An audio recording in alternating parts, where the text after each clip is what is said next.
सब बोली hallelujah hallelujah. सब नूं मेरे लो मसीह विच प्यार भरी जय मसीह दी। मैं परमेश्वर का बहुत धन्नवाद करदा कि जिन्हें हुण तक संभाल के रखिया और अपनी जूरी विच लैके आंदा, अपने कदमां विच लैके आंदा। मैं प्रभु का लखां करोड़ां अरबां खरबां वारी धन्नवाद करदा, ਉਹਦਾ शुक्र करदा, ਉਹਦੀ वडियाई करदा कि वो साडे विच की आ मौजूद है। Hallelujah hallelujah. अज फिर असी परमेश्वर के वचन विच सिखांगे निश्चा के बारे। मैं पिछले हफ्ते भी वचन दिता है निश्चा के बारे कि निश्चा के बिना परमेश्वर के मन नूं भाउणा आण, पर जिहड़ा प्रतीत करदा विश्वास करदा प्रभु ते, और प्रभु विश्वास करने वाले लिए सबो कुछ ही कर सकदा। हालेलुया। असी वचन ते पूरी तरह विश्वास करना, जिहड़ा परमेश्वर का वचन है ते कदी शक नहीं करना। मैं पहले भी दस्सिया कि शक जिहड़ा वा वो प्रभु वल्लों नहीं है, शैतान वल्लों। जिहड़े शैतानी लोग आ तुहानूं वचन ते शक, तुहाडे अंदर शक पैदा करनगे, नहीं इस तरह नहीं हो सकता, पर तुसीं फिर भी विश्वास करना कि नहीं प्रभु सब कुछ कर सकदा। असी किसी मुर्दा खुदा नूं नहीं मनते पे, असी किसी इंसान नूं नहीं मनते पे जिहड़ा कुछ नहीं कर सकता।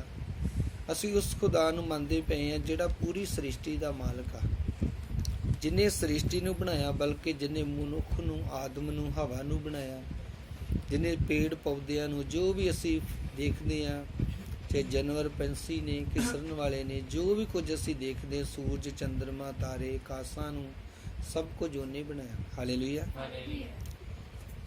कि यह विश्वास करना कि जिहड़ा खुदा वा जिन्हें सब कुछ बनाया वा, उहदे अगे कुछ भी काम करना अणहोणा नहीं। मैं वचन सुनाउण तो पहला एक तुहानूं कहानी दसदा। मैं बहुत पहला समा पहला एक कहानी सुनी ही कि एक आदमी ही, वो बहुत ही तगड़ा गड्डी का मकैनिक सी, बहुत ही कारीगर सी, तो उन्होंने बहुत ही ज़्यादा अपने ते माण ही, घमंडी कि मेरे वर्गा कोई भी कारीगर नहीं है। अचानक एक दिन वो जा रहा सी किस जगह ते रस्ते दे विच उहदी गड्डी खराब हो गई। वो जो गड्डी ठीक करन लगा, गड्डी ठीक ना होए, बड़ी कोशिश की पर गड्डी नहीं ठीक हुई। एक बजुर्ग लंघ रहा है, उन्हें कहा बेटा की गल? उन्हें कहा मेरी गड्डी खराब हो गई है तो ठीक ही नहीं हो रही। उन्हें कहा कोई गल नहीं, तू अंदर बैठ तो मैं तेरी गड्डी नूं ठीक कर दा। उन्हें कहा कि मैं इन्ना वड्डा मकैनिक आ, मेरे को गड्डी ठीक नहीं हुई तो तू कितना कर देगा? उन्हें कहा तू विच बैठ तो एक सल्फ मार तो गड्डी स्टार्ट हो जाएगी। हालेलुया। उन्हें बोनट खोल के तो उन्हें कोई जिहड़ी चीज़ प्रॉब्लम ही उन्होंने सेड़िया तो उस वेले की होगी गड्डी ठीक हो गई। हालेलुया। जो गड्डी ठीक हो गई तो फिर वो निकलिया गड्डी चो तो उहदे पैरी पै गया। उन्हें कहा मैं एडा वड्डा कारीगर इनू ठीक ही नहीं कर सका, तू ही ठीक किता कर दे। हालेलुया। उन्हें कहा भी तू एक मकैनिक ही है बस, कहंदा पर मैं वो वहाँ जिन्हें इस चीज़ नू तैयार किया। हालेलुया। असीं कई बारी डोल जाने जो डॉक्टर कहते कि तुसी इस रोग तो ठीक नहीं हो सकते। मैं नहीं कहता कि डॉक्टर माड़े आ, मैं कहना कि डॉक्टर चंगे आ, लोगों का भला करते हैं, पर वो उत्थे तक ही इलाज कर सकते जिन्नी क उन्होंने नॉलेज वा, जिन्ना क उन्होंने ज्ञान। हालेलुया। पर जिहड़ा खुदा वा वो ते वो खुदा वा जिन्हें इंसान नूं बनाया वा। मेरे एक दोस्त ने पास्टर, वो डॉक्टर भी आ, मैडिकल थ्योरी पढ़ाउंदे आ। मैं उन्होंने कई बार पुछना कई गल्लां ते वो इन्नी बरीकी तक मैनूं दसदे आ कि मैं हैरान हो जाना। बंदे दी जिहड़ी अंदरूनी पार्ट ने जां इहदी बॉडी जिहड़ी बनाई गई है, अजे तक डॉक्टरां नूं भी पूरी तरह दा ज्ञान नहीं है। ये परमेश्वर ही आ इनू चलाउण वाला, जिहड़ा इनू चला रहा वा इस ढांचे नूं। हालेलुया। जो नॉलेज परमेश्वर नूं आ, ज्ञान परमेश्वर नूं आ, वो बंदे नूं नहीं हो सकदा। अजे पता नहीं किन्ने सौवां हज़ारां नहीं करोड़ां साल ही मेरे हिसाब नाल खोज विच लगे रहणगे तां भी बंदे नूं पूरी नॉलेज नहीं हो सकदी। हालेलुया। इस करके असी खुदा ते विश्वास करना, ती उत्ते निश्चा करनी है कि परमेश्वर सब कुछ कर सकदा। उत्ते ते शक नहीं करना, उहदे वचन ते शक नहीं करना। जो प्रभु सानूं कुछ देना चाहुंदा जां ब्लैस करदा, डरना नहीं हैगा। पता नहीं कई लोगों के अंदर डर हुंदा, पता नहीं होना कि नहीं होना, अविश्वास हुंदा, पता नहीं ये काम होना कि नहीं होना, क्योंकि अविश्वास दीयां आत्मा हुंदियां जिहड़ियां बंदे दे अंदर वास करदियां। ਬੰਦੇ 'ਚ ਸ਼ੱਕ ਪੈਦਾ ਕਰਦੀਆਂ, ਨਹੀਂ ਇਸ ਤਰ੍ਹਾਂ ਨਹੀਂ ਹੋ ਸਕਦਾ, ਫਲਾਣੇ ਬੰਦੇ ਨੇ ਇਹ ਬਿਮਾਰੀ ਲੱਗੀ, ਉਹ ਤਾਂ ਮਰ ਗਿਆ, ਉਹਨੂੰ ਇੱਦਾਂ ਹੋ ਗਿਆ, ਉਹ ਤਾਂ ਠੀਕ ਨਹੀਂ ਹੋਇਆ। ਪਰ ਤੁਸੀਂ ਕਦੀ ਸ਼ੱਕ ਨਹੀਂ ਕਰਨਾ, ਤੁਸੀਂ ਵਿਸ਼ਵਾਸ ਕਰਨਾ ਪ੍ਰਭੂ ਦੇ ਵਚਨ ਤੇ। ਹਾਲੇਲੂਇਆ। ਕਿਉਂਕਿ ਜਿਹੜਾ ਉਹਦੇ ਵਚਨ ਤੇ ਵਿਸ਼ਵਾਸ ਕਰੇਗਾ, ਪਰਮੇਸ਼ਰ ਉਹਦੇ ਲਈ ਸਭ ਕੁਝ ਕਰ ਸਕਦਾ। Hallelujah, hallelujah. ਪਰਮੇਸ਼ਰ ਉਹਦੇ ਲਈ ਕਰ ਸਕਦਾ ਵਾ ਜਿਹੜਾ ਬੰਦਾ ਉਹਦੇ ਵਚਨ ਤੇ ਪੂਰੀ ਤਰ੍ਹਾਂ ਕੀ ਕਰਦਾ ਵਾ, ਵਿਸ਼ਵਾਸ ਕਰਦਾ। ਹਾਲੇਲੂਇਆ। ਜਿੰਨਾ ਹੀ ਵਿਸ਼ਵਾਸ ਕਰਾਂਗੇ ਉਨੀ ਜ਼ਿਆਦਾ ਵਧੀਆ ਸਾਡੀ ਜ਼ਿੰਦਗੀ 'ਚ ਕੰਮ। ਜੇ ਅਸੀਂ ਵਿਸ਼ਵਾਸ ਨਹੀਂ ਕਰਦੇ ਤੇ ਪਰਮੇਸ਼ਰ ਸਾਡੀ ਜ਼ਿੰਦਗੀ 'ਚ ਵੀ ਕੰਮ ਨਹੀਂ ਕਰ ਸਕਦਾ। ਇਸ ਕਰਕੇ ਤੁਸੀਂ ਵੱਧ ਤੋਂ ਵੱਧ ਵਿਸ਼ਵਾਸ ਕਰਨਾ, ਕਿਸੇ ਦੇ ਆਖੇ ਲੱਗ ਕੇ ਸ਼ੱਕ ਨਹੀਂ ਕਰਨਾ। ਅਸੀਂ ਇੱਕ ਵਚਨ ਪੜ੍ਹਦੇ ਹਾਂ, 2 ਕਰੰਥੀਆਂ 5:7। ਕਿਉਂ ਜੋ ਅਸੀਂ ਨਿਹਚਾ ਨਾਲ ਚੱਲਦੇ ਹਾਂ, ਨਾ ਵੇਖਣ ਨਾਲ। ਅਸੀਂ ਕਿੱਦਾਂ ਚੱਲਣਾ ਵਾ? ਨਿਹਚਾ ਨਾਲ। ਅਸੀਂ ਉਹਨਾਂ ਚੀਜ਼ਾਂ ਤੇ ਵਿਸ਼ਵਾਸ ਕਰਨਾ ਵਾ ਜਿਹੜੀਆਂ ਚੀਜ਼ਾਂ ਤੁਸੀਂ ਦੇਖ ਨਹੀਂ ਸਕਦੇ। ਹਾਲੇਲੂਇਆ। ਤੁਸੀਂ ਜਦੋਂ ਅਜੇ ਗਰੀਬੀ ਦੇ ਵਿੱਚ ਹੋ, ਉਸ ਸਮੇਂ ਵਿਸ਼ਵਾਸ ਕਰਨਾ ਵਾ ਕਿ ਮੈਂ ਅਮੀਰ ਹਾਂ। ਬੋਲਣਾ ਵੀ ਹੈ ਲੋਕਾਂ ਨੂੰ ਕਿ ਮੈਂ ਪ੍ਰਭੂ ਦੇ ਵਿੱਚ ਆਉਣ ਨਾਲ ਮੈਂ ਬਲੈਸ ਹਾਂ, ਮੈਂ ਆਸੀਸ ਪਾ ਚੁੱਕਾ। ਹਾਲੇਲੂਇਆ। ਇੰਨਾ ਵਿਸ਼ਵਾਸ ਹੋਣਾ ਚਾਹੀਦਾ ਕਿ ਬੇਸ਼ੱਕ ਤੁਸੀਂ ਅਜੇ ਬਿਮਾਰ ਆ, ਪਰ ਲੋਕਾਂ ਨੂੰ ਦੱਸਣਾ ਸ਼ੁਰੂ ਕਰ ਦਿਓ ਕਿ ਮੈਂ ਠੀਕ ਹਾਂ। ਹਾਲੇਲੂਇਆ। ਤੁਹਾਨੂੰ 1 ਹਫ਼ਤੇ ਦੇ ਵਿੱਚ ਰਿਜ਼ਲਟ ਮਿਲਣਾ ਸ਼ੁਰੂ ਹੋ ਜਾਏਗਾ। ਬਹੁਤ ਸਾਰੇ ਮਰੀਜ਼ ਜਿਹੜੇ ਠੀਕ ਨਹੀਂ ਹੋਏ ਪ੍ਰਾਰਥਨਾ ਦੇ ਨਾਲ ਵੀ, ਮੈਂ ਉਹਨਾਂ ਦੇ ਅੰਗੀਕਾਰ ਨੂੰ ਬਦਲਿਆ। ਕਈ ਲੋਕੀ ਦਵਾ ਵੀ ਕਰਾ ਲੈਂਦੇ ਤੇ ਫਿਰ ਕੀ ਕਹਿੰਦੇ ਆ ਕਿ ਮੈਂ ਅਜੇ ਠੀਕ ਨਹੀਂ, ਮੈਂ ਅਜੇ ਠੀਕ ਨਹੀਂ ਹੋਇਆ, ਮੈਨੂੰ ਫਰਕ ਨਹੀਂ ਹੈਗਾ, ਮੈਂ ਠੀਕ ਹੀ ਨਹੀਂ ਹਾਂ। ਮੈਂ ਬੜੇ ਲੋਕਾਂ ਨੂੰ ਇਹ ਗੱਲ ਸਮਝਾਈ ਵੀ ਅੱਜ ਤੋਂ ਤੂੰ ਇਹ ਨਹੀਂ ਕਹਿਣਾ ਮੈਂ ਠੀਕ ਨਹੀਂ, ਅੱਜ ਤੋਂ ਤੂੰ ਜਿਹੜਾ ਤੈਨੂੰ ਮਿਲਦਾ ਵਾ ਉਹਨੂੰ ਇਹ ਕਹਿਣਾ ਮੈਂ ਠੀਕ ਹਾਂ। ਕਈਆਂ ਨੂੰ ਉਸੇ ਦਿਨ ਤੇ ਕਈਆਂ ਨੂੰ ਦੂਜੇ ਦਿਨ ਤੇ ਕਈਆਂ ਨੂੰ ਤੀਜੇ ਦਿਨ ਇਹੋ ਜਿਹਾ ਰਿਜ਼ਲਟ ਮਿਲਿਆ ਕਿ ਉਹ ਬਿਮਾਰੀ ਉਹਦੀ ਵਿੱਚੋਂ ਖਤਮ ਹੀ ਹੋ ਗਈ, ਲੱਭੀ ਨਹੀਂ, ਕਿੱਧਰ ਚਲ ਗਈ। ਹਾਲੇਲੂਇਆ। ਕਿਉਂਕਿ ਬਾਈਬਲ 'ਚ ਲਿਖਿਆ ਜੋ ਅਸੀਂ ਵਿਸ਼ਵਾਸ ਨਾਲ ਬੋਲਦੇ ਹਾਂ ਤੇ ਜੇ ਅਸੀਂ ਵਿਸ਼ਵਾਸ ਕਰਦੇ ਹਾਂ ਤੇ ਉਹ ਕੰਮ ਹੁੰਦਾ ਵਾ। ਹਾਲੇਲੂਇਆ। ਜੇ ਸ਼ੱਕ ਰੱਖਾਂਗੇ ਫਿਰ ਸਾਡੀ ਜ਼ਿੰਦਗੀ 'ਚ ਚਮਤਕਾਰ ਨਹੀਂ ਹੁੰਦੇ।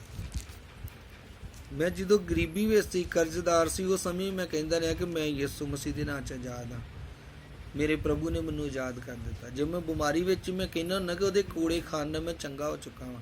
ਹਾਲੇਲੂਇਆ। ਤੇ ਜਦੋਂ ਮੈਂ ਗੱਲਾਂ ਬੋਲਦਾ ਸੀ ਤੇ ਪਰਮੇਸ਼ਰ ਨੇ ਮੈਨੂੰ ਹਰ ਮੁਸ਼ਕਲ ਤੋਂ, ਹਰ ਬਿਮਾਰੀ ਤੋਂ, ਕਰਜ਼ੇ ਤੋਂ, ਸਾਰੀਆਂ ਮੁਸ਼ਕਲਾਂ 'ਚੋਂ ਉਹਨੇ ਬਾਹਰ ਕੱਢ ਦਿੱਤਾ। ਹਾਲੇਲੂਇਆ। ਯਿਸੂ ਨੇ ਕਿਹਾ ਹੈ ਨਾ, ਮਰੀਅਮ ਤੇ ਮਾਰਤਾ ਉਹਨਾਂ ਦਾ ਭਰਾ ਲਾਜ਼ਰ ਜਦੋਂ ਮਰ ਗਿਆ ਹੈ ਤੇ ਉਹ ਬਹੁਤ ਰੋਂਦੀਆਂ ਸੀ ਆਪਣੇ ਭਰਾ ਦੇ ਬਦਲੇ, ਕਹਿੰਦੇ ਜੇ ਇੱਥੇ ਪ੍ਰਭੂ ਤੂੰ ਹੁੰਦਾ ਤੇ ਸਾਡੇ ਭਰਾ ਨੇ ਨਹੀਂ ਮਰਨਾ। ਹਾਲੇਲੂਇਆ। ਪਰ ਉਹਨੇ ਕਿਹਾ ਜੇ ਅੱਜ ਵੀ ਤੁਸੀਂ ਵਿਸ਼ਵਾਸ ਕਰੋ ਤੇ ਤੁਸੀਂ ਪਰਮੇਸ਼ਰ ਦੇ ਚਮਤਕਾਰਾਂ ਨੂੰ ਦੇਖੋਗੇ, ਤੁਹਾਡਾ ਭਰਾ ਜੀ ਉੱਠੇਗਾ। ਉਹ ਆਂਦੇ ਹਾਂ ਕਿਆਮਤ ਦੇ ਦਿਨ। ਹਾਲੇਲੂਇਆ। ਉਹਨੇ ਕਿਹਾ ਕਿਆਮਤ ਤੇ ਜੀਵਨ ਮੈਂ ਹੀ ਹਾਂ। ਹਾਲੇਲੂਇਆ। ਔਰ ਜਦ ਪ੍ਰਭੂ ਯਿਸੂ ਮਸੀਹ ਕਬਰ ਤੇ ਗਏ ਤਾਂ ਉਹਨੇ ਕੀ ਕਿਹਾ? ਉਹਨੇ ਕਿਹਾ ਪਰਮੇਸ਼ਰ ਤੇਰਾ ਧੰਨਵਾਦ, ਮੈਂ ਜੋ ਮੰਗਣਾ ਤੂੰ ਮੈਨੂੰ ਦੇ ਦੇਣਾ। ਅੱਜ ਵੀ ਲੋਕੀ ਵਿਸ਼ਵਾਸ ਕਰਨ ਕਿ ਤੂੰ ਮੇਰੇ ਨਾਲ ਵਾ, ਤੇ ਉਹਨੇ ਕਿਹਾ ਕਿ ਵਿਸ਼ਵਾਸ ਕਰਕੇ ਧੰਨਵਾਦ ਪਹਿਲਾਂ ਹੀ ਕਰ ਦਿੱਤਾ। ਫਿਰ ਉਹ ਕਬਰ ਦੇ ਕੋਲ ਗਿਆ ਤੇ ਕਿਹਾ ਲਾਜ਼ਰ ਬਾਹਰ ਆ, ਤੇ ਉਹ ਮੁਰਦਿਆਂ ਚੋਂ ਬਾਹਰ ਆ ਗਿਆ। ਹਾਲੇਲੂਇਆ। ਹਾਲੇਲੂਇਆ। ਅਸੀਂ ਉੱਤੇ ਵਿਸ਼ਵਾਸ ਕਰਨਾ। ਉਹਨੇ ਕਿਹਾ ਜੇ ਤੁਸੀਂ ਪ੍ਰਤੀਤ ਕਰੋਗੇ ਤੇ ਪਰਮੇਸ਼ਰ ਤੁਹਾਡੇ ਲਈ ਕੰਮ ਕਰੇਗਾ। ਜੇ ਤੁਸੀਂ ਵਿਸ਼ਵਾਸ ਕਰੋ ਤੇ ਪਰਮੇਸ਼ਰ ਤੁਹਾਡੇ ਲਈ ਚਮਤਕਾਰ, ਕਿਉਂਕਿ ਨਿਸ਼ਚਾ ਕਰਨ ਵਾਲਿਆਂ ਦੇ ਨਾਲ ਪ੍ਰਭੂ ਕੰਮ ਕਰਦਾ। ਹਾਲੇਲੂਇਆ। ਹਾਲੇਲੂਇਆ। ਅਸੀਂ ਵਚਨ 'ਚ ਜਾਵਾਂਗੇ, ਮੱਤੀ ਦੀ ਇੰਜੀਲ 21 ਉਹਦਾ 18 ਤੋਂ 22। ਜਦ ਤੜਕੇ ਉਹ ਸ਼ਹਿਰ ਨੂੰ ਮੁੜਿਆ ਜਾਂਦਾ ਸੀ ਤਾਂ ਉਹਨੂੰ ਭੁੱਖ ਲੱਗੀ ਅਤੇ ਰਸਤੇ ਕੋਲ ਝੀਰ ਦਾ ਇੱਕ ਬਿਰਛ ਵੇਖ ਕੇ ਉਸ ਦੇ ਨੇੜੇ ਗਿਆ, ਪਰ ਪੱਤਾ ਬਿਨਾਂ ਉਸ ਉੱਤੇ ਹੋਰ ਕੁਝ ਨਾ ਲੱਭਿਆ। ਅਤੇ ਉਸਨੇ ਉਸ ਨੂੰ ਆਖਿਆ ਕਿ ਅੱਜ ਤੋਂ ਲੈ ਕੇ ਤੈਨੂੰ ਕਦੀ ਫਲ ਨਾ ਲੱਗੇ। ਅਤੇ ਝੀਰ ਦਾ ਬਿਰਛ ਉਵੇਂ ਸੁੱਕ ਗਿਆ। ਹਾਲੇਲੂਇਆ। ਤੇ ਦੇਖੋ ਕਿ ਪ੍ਰਭੂ ਦੇ ਬੋਲਣ 'ਚ ਹੀ ਇੰਨੀ ਪਾਵਰ ਹੈ। ਜਦੋਂ ਝੀਰ ਦੇ ਦਰਖਤ ਦੇ ਕੋਲ ਗਿਆ ਤੇ ਪੱਤਿਆਂ ਤੋਂ ਬਿਨਾਂ ਕੁਝ ਨਹੀਂ। ਪ੍ਰਭੂ ਨੇ ਕਿਹਾ ਵੀ ਸੁੱਕ ਜਾ, ਤੇ ਕੀ ਹੋ ਗਿਆ? ਹਾਲੇਲੂਇਆ। ਜੇ ਤੁਸੀਂ ਵਿਸ਼ਵਾਸ ਨਾ ਕਹੋਗੇ ਬਿਮਾਰੀ ਦੀ ਆਤਮਾ ਨੂੰ, ਤੂੰ ਸੁੱਕ ਜਾ ਮੇਰੇ ਅੰਦਰੋਂ, ਪੱਥਰੀ ਇੱਥੇ ਸੁੱਕ ਜੇ, ਯਿਸੂ ਦੇ ਨਾਂ 'ਚ ਖਤਮ ਹੋ ਜੇ, ਰਸੌਲੀ ਸੁੱਕ ਜੇ ਯਿਸੂ ਦੇ ਨਾਂ 'ਚ, ਤੇ ਉਹ ਬਿਮਾਰੀਆਂ ਤੁਹਾਡੀ ਜ਼ਿੰਦਗੀ 'ਚੋਂ ਸੁੱਕ ਹੀ ਜਾਣਗੀਆਂ। ਹਾਲੇਲੂਇਆ। ਖਤਮ ਹੋ ਜਾਣਗੀਆਂ, ਤੁਹਾਨੂੰ ਦਿਖਣਗੀਆਂ ਨਹੀਂ ਬਾਅਦ ਵਿੱਚ। ਪ੍ਰਭੂ ਦੇ ਦੂਤ ਆਉਣਗੇ ਤੇ ਬਿਮਾਰੀ ਦੀਆਂ ਜੜ੍ਹਾਂ ਨੂੰ ਕੱਟਣਗੇ, ਤੇ 1-2 ਦਿਨ ਦੇ ਵਿੱਚ ਹੀ ਤੁਸੀਂ ਰਿਜ਼ਲਟ ਨਾਲ ਆਓਗੇ। ਤੁਸੀਂ ਕਹੋਗੇ ਹਾਂ ਰਸੌਲੀ ਹੈ ਹੀ ਭਾਜੀ, ਉੱਥੇ ਦੀ ਉੱਥੇ ਹੀ ਖਤਮ ਗਾਇਬ ਹੋ ਗਈ। ਹਾਲੇਲੂਇਆ। ਮੇਰੇ ਚਰਚ 'ਚ ਬਹੁਤ ਸਾਰੇ ਲੋਕਾਂ ਦੀਆਂ ਰਸੌਲੀਆਂ ਜਿਹੜੀਆਂ ਪ੍ਰਭੂ ਨੇ ਗਾਇਬ ਕੀਤੀਆਂ, ਪੱਥਰੀਆਂ ਗਾਇਬ ਕੀਤੀਆਂ। ਮੈਨੂੰ ਉੱਤੇ ਵਿਸ਼ਵਾਸ ਆ ਕਿ ਜੇ ਵਿਸ਼ਵਾਸ ਨਾਲ ਬੋਲਦੇ ਆ ਤੇ ਪਰਮੇਸ਼ਰ ਕਰਦਾ। Hallelujah, hallelujah. ਅੱਜ ਵੀ ਯਿਸੂ ਬੋਲਦਾ ਵਾ। ਉਸ ਸਮੇਂ ਯਿਸੂ ਨੇ ਬੋਲਿਆ, ਸੁਣੋ ਧਿਆਨ ਨਾਲ, ਹਾਲੇਲੂਇਆ। ਅੱਜ ਵੀ ਯਿਸੂ ਬੋਲਦਾ। ਅੱਜ ਯਿਸੂ ਕਿੱਦਾਂ ਬੋਲਦਾ ਵਾ? ਲਿਖਿਆ ਕਿ ਜਿੰਨੇ ਵੀ ਲੋਕ ਉੱਤੇ ਵਿਸ਼ਵਾਸ ਕਰਦੇ ਨੇ ਉਹਨਾਂ ਦੇ ਕੋਲ ਇੱਕ ਆਤਮਾ ਵਾ, ਉਹ ਪਰਮੇਸ਼ਰ ਦਾ ਆਤਮਾ ਵਾ ਸਾਡੇ ਦਿਲਾਂ 'ਚ। ਹਾਲੇਲੂਇਆ। ਉਹ ਸਾਡੀ ਜ਼ੁਬਾਨ ਦੇ ਉੱਤੇ ਨੇ ਅਧਿਕਾਰ ਲਿਆ ਪਰਮੇਸ਼ਰ ਦੀ ਆਤਮਾ ਨੇ। ਉਹ ਅਸੀਂ ਨਹੀਂ ਬੋਲਦੇ, ਜਦੋਂ ਅਸੀਂ ਵਿਸ਼ਵਾਸ ਨਾਲ ਬੋਲਦੇ ਹਾਂ, ਵਚਨ ਦੁਆਰਾ ਬੋਲਦੇ ਹਾਂ, ਸਮਝ ਲਓ ਪਵਿੱਤਰ ਆਤਮਾ ਸਾਡੇ ਦੁਆਰਾ ਬੋਲਦਾ ਵਾ ਤੇ ਉਹ ਕੰਮ ਹੋ ਜਾਂਦਾ ਜਦੋਂ ਅਸੀਂ ਵਿਸ਼ਵਾਸ ਕਰਦੇ ਹਾਂ। ਹਾਲੇਲੂਇਆ। ਔਰ ਚੇਲੇ ਇਹ ਵੇਖ ਕੇ ਹੈਰਾਨ ਹੋਏ ਅਤੇ ਬੋਲੇ ਕਿ ਹਜੀਰ ਦਾ ਬਿਰਸ ਕਿਉਂ ਐਡੀ ਛੇਤੀ ਸੁੱਕ ਗਿਆ। ਤੇ ਯਿਸੂ ਨੇ ਉਹਨਾਂ ਨੂੰ ਉੱਤਰ ਦਿੱਤਾ, ਮੈਂ ਤੁਹਾਨੂੰ ਸੱਚ ਆਖਦਾ ਕਿ ਜੇ ਤੁਹਾਨੂੰ ਨਿਹਚਾ ਹੋਵੇ ਅਤੇ ਤੁਸੀਂ ਭਰਮ ਨਾ ਕਰੋ ਤਾਂ ਤੁਸੀਂ ਨਿਰਾ ਇਹੋ ਨਹੀਂ ਕਰੋਗੇ ਜੋ ਹਜੀਰ ਦੇ ਬਿਰਸ ਨਾਲ ਹੋਇਆ, ਸਗੋਂ ਜੇ ਤੁਸੀਂ ਇਸ ਪਹਾੜ ਨੂੰ ਵੀ ਕਹੋ ਉੱਠ ਔਰ ਸਮੁੰਦਰ ਵਿੱਚ ਜਾ ਪੈ ਤਾਂ ਅਜਿਹਾ ਹੀ ਹੋ ਜਾਏਗਾ, ਅਤੇ ਸਭ ਕੁਝ ਜੋ ਤੁਸੀਂ ਨਿਹਚਾ ਨਾਲ ਪ੍ਰਾਰਥਨਾ ਕਰਕੇ ਮੰਗੋ ਸੋ ਪਾਓਗੇ। ਹਾਲੇਲੂਇਆ। ਉਹਨੇ ਕਿਹਾ ਇਕੱਲਾ ਹਜੀਰ ਦੇ ਦਰਖਤ ਨਾ ਤੁਸੀਂ ਵੇਖੋ ਵੀ ਇਹਦੇ ਨਾਲ ਹੋਇਆ ਵਾ। ਜੇ ਤੁਹਾਡੇ ਕੋਲ ਪ੍ਰਤੀਤ ਵਾ, ਵਿਸ਼ਵਾਸ ਵਾ, ਨਿਹਚਾ ਵਾ, ਤੇ ਤੁਸੀਂ ਪਹਾੜ ਨੂੰ ਵੀ ਕਹੋਗੇ ਤੇ ਉਹ ਵੀ ਸਮੁੰਦਰ 'ਚ ਪਏਗਾ। ਪਰ ਮਨ ਵਿੱਚ ਭਰਮ, ਮਨ ਵਿੱਚ ਸ਼ੱਕ ਨਹੀਂ ਕਰਦਾ। ਹਾਲੇਲੂਇਆ। ਸ਼ੱਕ ਜਿਹੜਾ ਪਰਮੇਸ਼ਰ ਵੱਲੋਂ ਨਹੀਂ ਆ। ਇੱਕ ਭੈਣ ਨੇ ਪ੍ਰਚਾਰ ਸੁਣਿਆ, ਉਹਦੇ ਘਰ ਦੇ ਸਾਹਮਣੇ ਇੱਕ ਬਹੁਤ ਵੱਡਾ ਦਰਖਤ ਸੀ ਤੇ ਸਿਆਲ ਨੂੰ ਕੀ ਹੁੰਦਾ ਏ, ਉਹਦਾ ਪਰਛਾਵਾਂ ਆਉਂਦਾ ਏ, ਤਰੇਲ ਪੈਂਦੀ। ਜਦ ਉਹਨੇ ਬੱਚੇ ਸੁਣਿਆ ਤਾਂ ਉਹਨੇ ਕਿਹਾ ਹਾਂ ਮੰਮੀ ਜਾ ਕੇ ਘਰ ਕੀ ਕਰਨਾ ਹੈ, ਪ੍ਰੈਕਟੀਕਲ ਕਰਨਾ। ਉਹ ਘਰ ਆਈ ਤਾਂ ਉਹਨੇ ਆਣ ਕੇ ਕੀ ਕਿਹਾ, ਉਹਨੇ ਕਿਹਾ ਕਿ ਮੈਂ ਤੈਨੂੰ ਹੁਕਮ ਦਿੰਦੀ ਯਿਸੂ ਦੇ ਨਾਂ 'ਚ ਦਰਖਤ ਨੂੰ ਵੀ ਉੱਠ ਤੇ ਇੱਥੋਂ ਦੂਰ ਚਲਾ ਜਾ।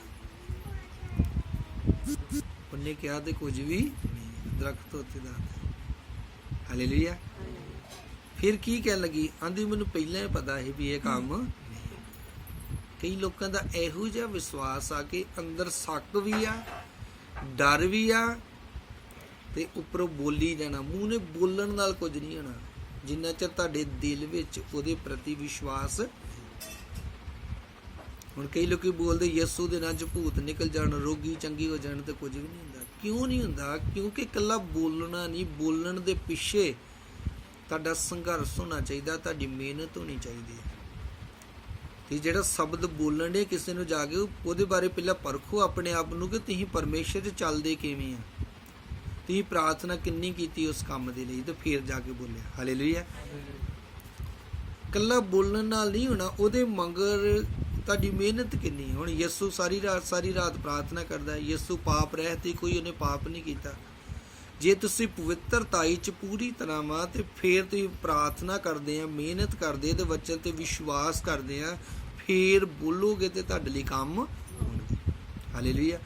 ਕਈ ਲੋਕ ਇਸੇ ਗੱਲੋਂ ਨਿਰਾਸ਼ ਹੋ ਜਾਂਦੇ ਕਿ ਮੈਂ ਕਿਹਾ ਮੇਰੇ ਆਖੇ ਤੋਂ ਹੋਇਆ ਨਹੀਂ। ਹਾਲੇਲੂਇਆ। ਇਹੀ ਕਾਰਨ ਆ ਕਿ ਉਹਦੇ ਪਿੱਛੇ ਮਿਹਨਤ ਦੀ ਲੋੜ ਆ। ਉਸ ਵਚਨ ਨੂੰ ਆਪਣੀ ਜ਼ਿੰਦਗੀ ਦੇ ਵਿੱਚ ਲਾਗੂ ਕਰਨ ਦੀ ਲੋੜ ਆ, ਉਹਨੂੰ ਆਪਣੇ ਦਿਲ 'ਚ ਲੈ ਕੇ ਆਉਣ ਦੀ ਲੋੜ ਆ। ਫਿਰ ਪ੍ਰਭੂ ਦੀ ਆਤਮਾ ਦੀ ਅਗਵਾਈ ਦੇ ਨਾਲ ਉਸ ਵਰਲਡ ਨੂੰ ਬੋਲਣਾ ਵਾ। ਬੋਲਾਂਗੇ ਤੇ ਕੰਮ ਹੋ ਜਾਏਗਾ। ਹਾਲੇਲੂਇਆ। ਮੇਰੇ ਕੋਲ ਬਹੁਤ ਸਾਰੇ ਇਹੋ ਜਿਹੇ ਲੋਕ ਨੇ ਜਿਨ੍ਹਾਂ ਦੇ ਲਈ ਸਿਰਫ ਮੈਂ ਬੋਲਿਆ ਹੀ ਦੁਆ ਨਹੀਂ ਕੀਤੀ। ਸਾਡੇ ਇੱਥੇ ਪਿੰਡ ਦੀ ਇੱਕ ਭੈਣ ਸੀ, ਉਹਨਾਂ ਦੀ ਬੇਟੀ ਜੋਤੀ ਬੜੀ ਬਿਮਾਰ ਸੀ। ਉਹ ਇੱਥੇ ਆਈ ਮੇਰੇ ਕੋਲ, ਕਹਿੰਦੀ ਪਾਸਟਰ ਜੀ ਕੁੜੀ ਬਿਮਾਰ ਬੜੀ, ਦੁਆ ਕਰੋ। ਮੈਂ ਜਾਓ ਵੇਖੋ ਜਾ ਕੇ ਤੁਹਾਡੀ ਕੁੜੀ ਠੀਕ ਹੋ ਗਈ। ਹਾਲੇਲੂਇਆ। ਜਦੋਂ ਘਰ ਗਈ ਤਾਂ ਉਹਦੀ ਕੁੜੀ ਉਸੇ ਵੇਲੇ ਠੀਕ ਹੋ ਚੁੱਕੀ। ਇੱਥੋਂ ਬੋਲਿਆ ਹੀ ਤਾਂ ਘਰ ਠੀਕ ਹੋ ਗਈ। ਇਹਦਾ ਘਰ ਕਿੰਨਾ ਕੁ ਦੂਰ ਆ। ਹਾਲੇਲੂਇਆ। ਮੇਰੇ ਸਾਹ ਨਾਲ 2 ਮਿੰਟ ਦਾ ਵੀ ਰਸਤਾ ਨਹੀਂ। ਉਸੇ ਵੇਲੇ ਹੀ ਉਹਨੂੰ ਫਰਕ ਪੈ ਗਿਆ, ਉਸੇ ਵੇਲੇ ਬੋਲਣਾ। ਹਾਲੇਲੂਇਆ। ਇੱਕ ਭੈਣ ਸੀ, ਉਹਨੂੰ ਮਤਲਬ ਬੱਚਾ ਹੋਣ ਵਾਲਾ ਸੀ ਤੇ ਉਹਨਾਂ ਨੇ ਮੈਡੀਸਿਨ ਖਾ ਲਈ ਵੀ ਬੱਚਾ ਨਹੀਂ ਰੱਖਣਾ, ਉਹਦੀ ਬਲੀਡਿੰਗ ਨਹੀਂ ਬੰਦ ਹੁੰਦੀ। ਕਾਫੀ ਡਾਕਟਰਾਂ ਕੋਲ ਗਏ। ਮੈਂ ਇੱਕੋ ਗੱਲ ਕਹੀ, ਮੈਂ ਇੱਕ ਸ਼ਰਤ ਨਾਲ ਦਵਾ ਕਰਨੀ ਆ ਕਿ ਜੇ ਤੀ ਅੱਗੇ ਤੋਂ ਵਾਧਾ ਬੱਚੇ ਮਾਰਨ ਵਾਲੀ ਦਵਾਈ ਨਹੀਂ ਖਾਣੀ, प्रभु को माफ़ी मांग, मैं दुआ करूँगा हुणे ठीक हो जाए इस वेले ही। तो मनोगा जो मैं बोलन दिया है शब्द बोलदे ठीक हो चुकी है। हालेलुया। फोन च अदली गल की तो फोन च ही प्रार्थना की। उन्हें कहा भी उस तो बाद उन्होंने ब्लीडिंग नहीं हुई, नहीं तो बहुत जगह वो मैडिसिन खाधी उन्होंने पर उन्होंने कोई फर्क नहीं लगा। हालेलुया। क्योंकि जो असी बोलना तो असी वेखना वा कि साडी बोलण द्वारा परमेश्वर की इच्छा है कि नहीं। असीं उन्ना ही बोलना जिन्ना सानू परमेश्वर इजाजत दिंदा वा बोलण दी। जे बोली जावांगे कुछ हुंदा नहीं तो साडे बोलण दा कोई फायदा भी।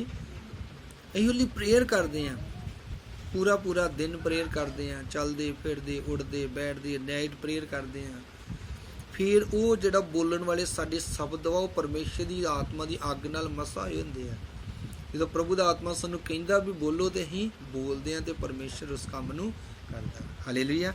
चेले वेख के बड़े हैरान होए कि बल्ले दरख्त की हो गया वा सुक गया। हालेलुया। गल भी हैरानगी वाली है क्योंकि बोलण नाल ही होता है।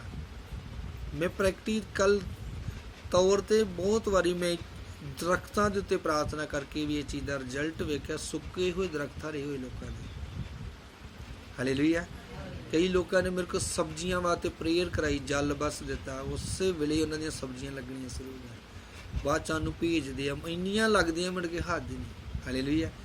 क्योंकि परमेश्वर जिहड़ा वा ओहदी सारी सृष्टि जिहड़ी ओहदी आ, जो ही उहदे नां च बोलते हैं तो सब कुछ जानवरां पंछियां तक डंगरां तक प्रार्थना की, उन्होंने भी रिजल्ट मिल गया। हालेलुया। परमेश्वर सब कुछ कर सकता विश्वास करने वाले के लिए। हालेलुया। साडा खुद दा डॉग ही बहुत बहुत तगड़ा ही एक डॉग सी, बहुत ही हेल्थी।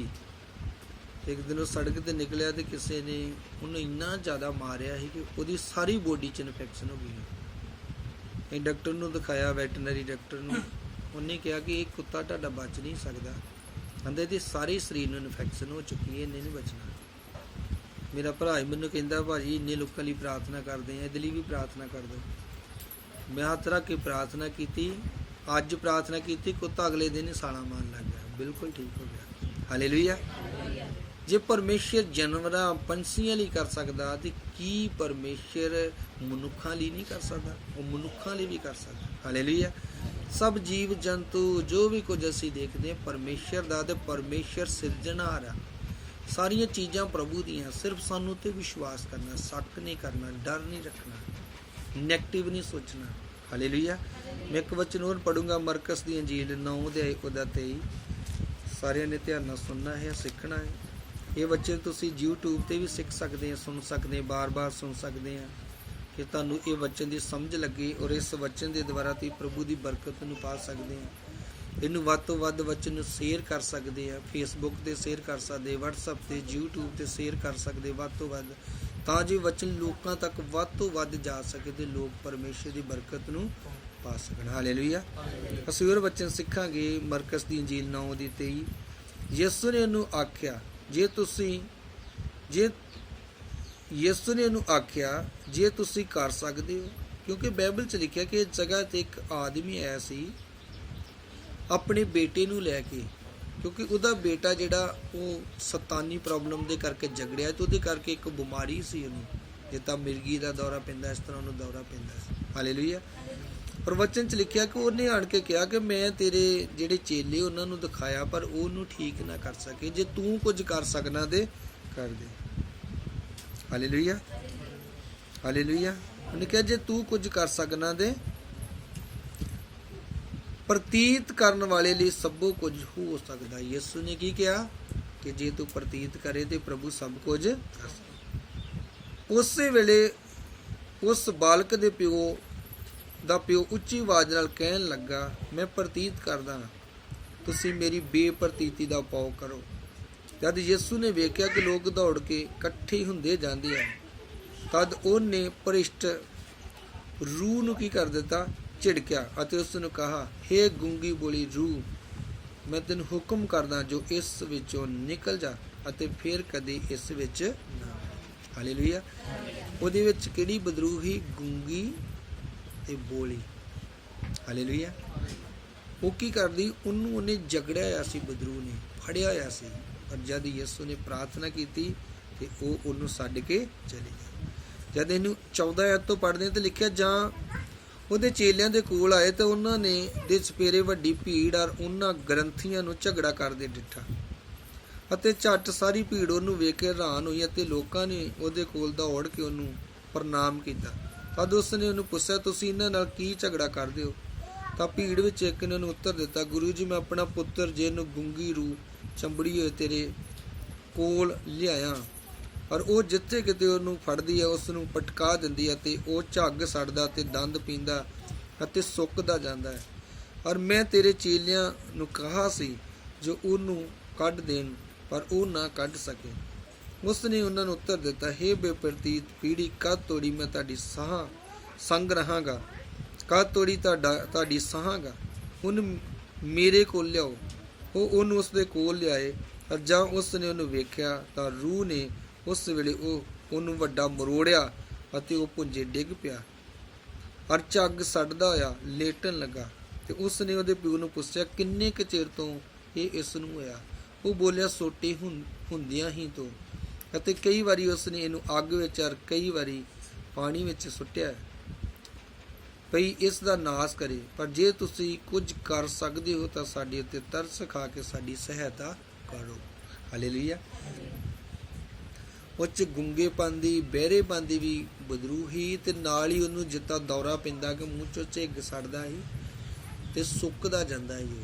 ਪਰ ਯਿਸੂ ਨੇ ਬਸ ਇੱਕ ਸ਼ਬਦ ਹੀ ਕਿਹਾ ਤੇ ਬਦਰੂ ਉਹਨੂੰ ਛੱਡ ਕੇ ਚਲੀ ਗਈ, ਤੇ ਉਹ ਬੱਚਾ ਬਿਲਕੁਲ ਹੀ ਠੀਕ ਹੋ ਗਿਆ। Hallelujah, hallelujah. ਉਹਨੇ ਕੀ ਕਿਹਾ? ਉਹਨੇ ਕਿਹਾ, ਮੇਰੀ ਬੇਪ੍ਰਤੀਤੀ ਦਾ ਪਾਉ ਕਰੋ। ਅੱਜ ਹੋ ਸਕਦਾ ਤੁਹਾਡੇ ਵਿੱਚ ਵੀ ਕੋਈ ਬੇਪ੍ਰਤੀਤਾ ਹੋਏ, ਜਿਹਨੂੰ ਪ੍ਰਭੂ ਤੇ ਵਿਸ਼ਵਾਸ ਨਹੀਂ। ਉਹ ਪ੍ਰਾਰਥਨਾ ਕਰੇ, ਪ੍ਰਭੂ ਮੇਰੇ ਤੇ ਦਇਆ ਕਰਕੇ ਮੈਂ ਤੇਰੇ ਵਚਨ ਤੇ ਵਿਸ਼ਵਾਸ ਕਰਾਂ। ਉਹ ਘਰ ਜਾ ਕੇ ਵਚਨ ਪੜ੍ਹੇ, ਕਿਉਂਕਿ ਲਿਖਿਆ ਵਿਸ਼ਵਾਸ ਸੁਣਨ ਨਾਲ ਪੈਦਾ ਹੁੰਦਾ ਤੇ ਸੁਣਨਾ ਮਸੀਹ ਦੇ ਵਚਨ ਤੋਂ ਹੁੰਦਾ। ਉਹ ਆਤਮਿਕ ਲੋਕਾਂ ਦਾ ਵਚਨ ਸੁਣੇ, ਉਹ ਬਾਰ-ਬਾਰ ਗਵਾਹੀਆਂ ਨੂੰ ਸੁਣੇ, ਵਚਨ ਨੂੰ ਸੁਣੇ, ਵਚਨ ਨੂੰ ਪੜ੍ਹੇ। ਤੇ ਜਦੋਂ ਬਾਰ-ਬਾਰ ਗਵਾਹੀਆਂ ਨੂੰ ਸੁਣੇਗਾ, ਵਚਨ ਨੂੰ ਪੜ੍ਹੇਗਾ, ਵਚਨ ਨੂੰ ਸੁਣੇਗਾ, ਚਮਤਕਾਰਾਂ ਨੂੰ ਦੇਖੇਗਾ, ਤੇ ਉਹਦੇ ਅੰਦਰ ਵੀ ਵਿਸ਼ਵਾਸ ਪੈਦਾ ਹੋ ਜਾਏਗਾ। ਮੈਂ ਆਪਣੇ ਘਰ ਆਪਣੇ ਬੱਚੇ ਨੂੰ ਦੱਸਣਾ, ਮੈਂ ਹਮੇਸ਼ਾ ਆਤਮਿਕ ਲੋਕਾਂ ਨੂੰ ਸੁਣਨਾ ਪਸੰਦ ਕਰਦਾ, ਤੇ ਆਤਮਿਕ ਲੋਕਾਂ ਦੇ ਦੁਆਰਾ ਜਿਹੜੀ ਹੀਲਿੰਗ ਹੁੰਦੀ ਉਹਨੂੰ ਮੈਂ ਡੇਲੀ ਵੇਖਣਾ ਵਾ। ਕਿਉਂ ਵੇਖਣਾ? ਕਿਉਂਕਿ ਮੇਰਾ ਵੀ ਫਿਰ ਵਿਸ਼ਵਾਸ ਉਹਨਾਂ ਵਰਗਾ ਹੀ ਬਣ ਜਾਂਦਾ। ਹਾਲੇਲੂਇਆ। ਜੇ ਮੈਂ ਉਸ ਬੰਦੇ ਨੂੰ ਦੇਖੂੰਗਾ ਜਿਹਦੇ ਦੁਆਰਾ ਸਿਰ ਦਰਦ ਵੀ ਠੀਕ ਨਹੀਂ ਹੁੰਦੀ, ਤੇ ਮੇਰਾ ਵੀ ਜਿਹੜਾ ਵਿਸ਼ਵਾਸ ਉਹਦੇ ਵਰਗਾ ਹੀ ਬਣੇਗਾ। ਮੈਂ ਵੀ ਸੋਚਣਾ ਵੀ ਨਹੀਂ ਇਹ ਡਾਕਟਰ ਦਾ ਕੰਮ ਆ, ਇਹ ਪਾਸਟਰ ਦਾ ਕੰਮ। ਪਰ ਜਦੋਂ ਮੈਂ ਟੀਵੀ 'ਚ ਸਾਨੂੰ ਪ੍ਰੇਰਿਤ ਅੰਕਨ ਰੂਲਾਂ ਨੂੰ, ਜਿੰਨੇ ਵੀ ਆਤਮਿਕ ਲੋਕ ਨੇ, ਬੈਨੀਮ ਹੋ ਗਿਆ, ਉਹਨਾਂ ਨੂੰ ਦੇਖਦਾ ਵਾਂ, ਉਹਨਾਂ ਦੇ ਦੁਆਰਾ ਹੀਲਿੰਗ ਦੇਖਣਾ, ਕੰਮ ਵੇਖਣਾ ਕਿੱਦਾਂ ਪ੍ਰਭੂ ਕਰਦਾ ਵਾ, ਫਿਰ ਮੈਂ ਵੀ ਪ੍ਰਾਰਥਨਾ ਕਰਦਾ ਵਾਂ, ਘੁਟਨੇ ਟੇਕਦਾ, ਫਿਰ ਪ੍ਰਾਰਥਨਾ ਕਰਦਾ, ਉੱਦਾਂ ਹੀ ਪ੍ਰਭੂ ਮੇਰੇ ਦੁਆਰਾ ਵੀ ਉਹ ਕੰਮ ਕਰਨਾ ਸ਼ੁਰੂ ਕਰ ਦਿੰਦਾ। ਹਾਲੇਲੂਇਆ। ਕਿਉਂਕਿ ਮੇਰਾ ਵਿਸ਼ਵਾਸ ਫਿਰ ਹੌਲੀ ਹੌਲੀ ਕੀ ਹੁੰਦਾ ਜਾਂਦਾ ਵਾ, ਵੱਧਦਾ ਹੀ ਜਾਂਦਾ। ਪਿਛਲੇ ਮਹੀਨੇ ਦੇ ਵਿੱਚ ਪਰਮੇਸ਼ਰ ਨੇ ਇੱਕ 20 ਸਾਲ ਦੀ ਪਾਗਲ ਔਰਤ ਜਨਾਨੀ ਨੂੰ ਠੀਕ ਕੀਤਾ, ਜਿਹਦੇ 4 ਬੱਚੇ ਆ। ਪਹਿਲੀ ਜਗ੍ਹਾ ਉਹਦੇ 2 ਬੱਚੇ ਉਹਨਾਂ ਨੇ ਉਹਨੂੰ ਛੱਡ ਦਿੱਤਾ, ਫਿਰ ਦੂਸਰੀ ਜਗ੍ਹਾ ਸ਼ਾਦੀ ਕੀਤੀ, ਫਿਰ ਉੱਥੋਂ ਵੀ ਵਾਰੀ ਪੇਕੇ ਆ ਚੁੱਕੀ। ਉਹਦੀ ਮਾਂ ਨੇ ਕਿਹਾ ਕਿ ਅਸੀਂ ਡਾਕਟਰਾਂ ਦੇ ਕੋਲ ਤੇ ਸਿਆਣਿਆਂ ਕੋਲ ਜਾ ਕੇ ਹਾਰ ਗਏ, ਹੁਣ ਸਾਡੇ ਵੱਸ ਦੀ ਗੱਲ ਨਹੀਂ। ਨਾ ਉਹ ਦਿਨੇ ਸੌਂਦੀ, ਨਾ ਰਾਤ ਨੂੰ ਸੌਂਦੀ, ਰਾਤ ਦਿਨ ਬਸ ਬੋਲਦੀ ਰਹਿੰਦੀ ਹੈ। 2 ਹਫ਼ਤੇ ਉਹਨੇ ਚਰਚ ਵਿੱਚ ਵੀ ਆ ਕੇ ਸਾਨੂੰ ਸਹੀ ਤਰੀਕੇ ਨਾਲ ਪ੍ਰਚਾਰ ਨਹੀਂ ਕਰਨ ਦਿੱਤਾ। ਤੀਸਰੇ ਹਫ਼ਤੇ ਨੂੰ ਫਰਕ ਲੱਗਾ, ਚੌਥੇ ਹਫ਼ਤੇ ਫਰਕ ਲੱਗਾ, 5ਵੇਂ ਹਫ਼ਤੇ ਬਿਲਕੁਲ ਪਰਮੇਸ਼ਰ ਨੇ ਉਹਨੂੰ ਚੰਗਾ ਕਰ ਦਿੱਤਾ। ਹਾਲੇਲੂਇਆ। ਪਰਮੇਸ਼ਰ ਅੱਗੇ ਕੋਈ ਕੰਮ ਮੁਸ਼ਕਲ, ਸਿਰਫ ਉੱਤੇ ਵਿਸ਼ਵਾਸ ਕਰਨਾ। ਆਤਮਿਕ ਲੋਕਾਂ ਨੂੰ ਸੁਣੋ, ਬਸ ਆਤਮਿਕ ਲੋਕਾਂ ਦੇ ਦੁਆਰਾ ਵੇਖੋ ਕਿ ਕਿੱਦਾਂ ਪਰਮੇਸ਼ਰ ਕੰਮ ਕਰਦਾ। ਹਾਲੇਲੂਇਆ। ਜਿਹੜੇ ਕਹਿੰਦੇ ਆ ਚੰਗਾਈ ਦੀ ਲੋੜ ਨਹੀਂ ਆ, ਉਹਨਾਂ ਨੂੰ ਕਦੀ ਨਾ ਸੁਣੋ, ਕਿਉਂਕਿ ਉਹ ਉਹਨਾਂ ਕੋਲ ਅਧੂਰਾ ਗਿਆਨ ਆ। ਹਾਲੇਲੂਇਆ। ਯਿਸੂ ਦੀ ਸੇਵਕਾਈ 'ਚ ਕਿੰਨੇ ਕੰਮ ਸੀ, ਉਹ ਪ੍ਰਚਾਰ ਵੀ ਕਰਦਾ ਸੀ, ਹੀਲਿੰਗ ਵੀ ਕਰਦਾ ਸੀ, ਤੇ ਲੋਕਾਂ ਨੂੰ ਭੋਜਨ ਦੇ ਵਿੱਚ ਵੀ ਹੈਲਪ ਕਰਦਾ ਹੈ। ਹਾਲੇਲੂਇਆ। ਸਾਡੇ ਵਿੱਚ ਵੀ ਇਹ ਗੁਣ ਹੋਣੇ ਚਾਹੀਦੇ ਕਿ ਅਸੀਂ ਲੋਕਾਂ ਦੀ ਹੈਲਪ ਵੀ ਕਰੀਏ, ਲੋਕਾਂ ਨੂੰ ਹੀਲਿੰਗ ਵੀ ਕਰੀਏ, ਛੁਟਕਾਰਾ ਵੀ ਦਈਏ, ਚੰਗਾਈ ਵੀ ਦਈਏ, ਤੇ ਪ੍ਰਚਾਰ ਵੀ ਕਰੀਏ। ਜੇ 3 ਗੱਲਾਂ ਸਾਡੇ ਵਿੱਚ ਨਹੀਂ ਹੈ ਤੇ ਸਾਡੇ ਵਿੱਚ ਪ੍ਰਭੂ ਸੰਪੂਰਨਤਾਈ ਨਾਲ ਕੰਮ ਨਹੀਂ ਕਰ ਰਿਹਾ। ਹਾਲੇਲੂਇਆ। ਇਸ ਕਰਕੇ ਅਸੀਂ ਨਿਸ਼ਚਾ ਕਰਨੀ ਹੈ। ਇਸ ਨਿਸ਼ਚਾ ਦੇ ਬਾਰੇ ਬਹੁਤ ਸਾਰੇ ਮੇਰੇ ਕੋਲ ਵਚਨ ਨੇ, ਹੌਲੀ ਹੌਲੀ ਮੈਂ ਥੋੜਾ ਕਰਕੇ ਹਰ ਹਫਤੇ ਤੁਹਾਨੂੰ ਸਿਖਾਊਂਗਾ ਤੇ ਤੁਸੀਂ ਵਿਸ਼ਵਾਸ ਕਰੋਗੇ ਤੇ ਤੁਸੀਂ ਬਹੁਤ ਵੱਡੀ ਹੀਲਿੰਗ ਨੂੰ, ਜਿਹੜਾ ਚੰਗਾਈ ਨੂੰ, ਡਿਲੀਵਰੈਂਸ ਨੂੰ ਹਾਸਲ ਕਰੋਗੇ। ਪਰਮੇਸ਼ਰ ਸਭ ਨੂੰ ਬਰਕਤ ਦੇ, ਸਭ ਨੂੰ ਆਸੀਸ ਦੇ। ਸਾਰੇ ਅੱਖਾਂ ਨੂੰ ਬੰਦ ਕਰਕੇ ਸਿਰਾਂ ਝੁਕਾ ਕੇ ਪ੍ਰਾਰਥਨਾ ਕਰੋ। ਧੰਨਵਾਦ ਯਿਸੂ ਦੇ ਨਾਮ 'ਚ, ਆਮੀਨ।